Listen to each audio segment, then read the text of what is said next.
I think Finnish prison services trajectory is quite similar to many countries, many other countries, that it started from the idea that prisoners are just placed inside to a distant prison for a long time, so that they would stay invisible to the society, and then not much was provided inside prison. I think the first idea was that prisoners should work a lot during prison sentence. So many prisons were situated so that prisoners were working all day long, inside or outside prison. And I think that was the first form of rehabilitation, that prisoners will rehabilitate into better persons if they have something meaningful to do during prison time, which is of course not a wrong idea. And then I think at some point we started to have this idea of open prisons, more open prisons, so that prisoners could actually participate to work literally outside prison premises, contributing to society in a better way like this. And then at some point came the rehabilitative programs that came from other European countries and English Anglo-American countries. And we started to have these kind of programs inside prisons, having the idea that educating prisoners, changing their mindset from prisoners' lifestyle to something else would help. And this, of course, we still have a lot of program work in prisons, for example, to high-risk offenders, of violent offenders, sexual offenders, etc.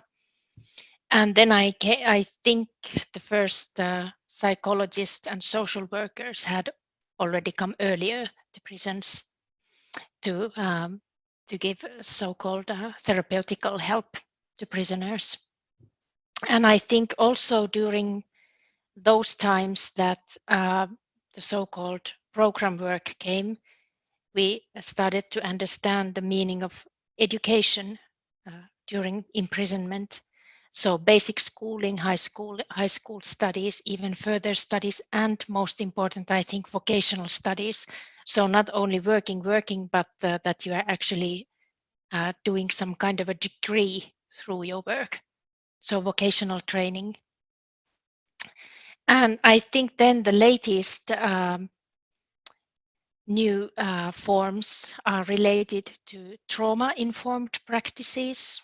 We understand that inmates and people who have criminal background, who have substance abuse background, they have usually very serious traumatic background. And this is something that hasn't been understood so deeply before this trauma-informed approach has come.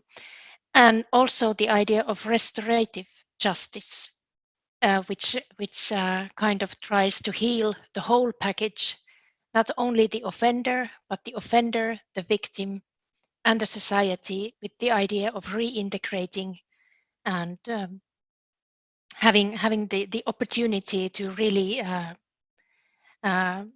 make your wrongs become right in the future. And also nowadays the rehabilitative approach, that it's not just about certain programs or certain practices that are rehabilitative, but that the whole prison culture should be rehabilitative.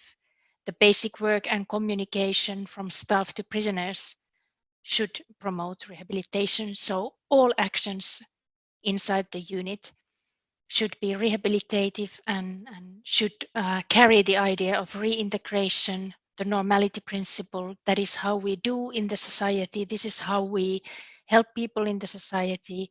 This is what you can also participate in once you are ready to do the process of desistance, as it's called.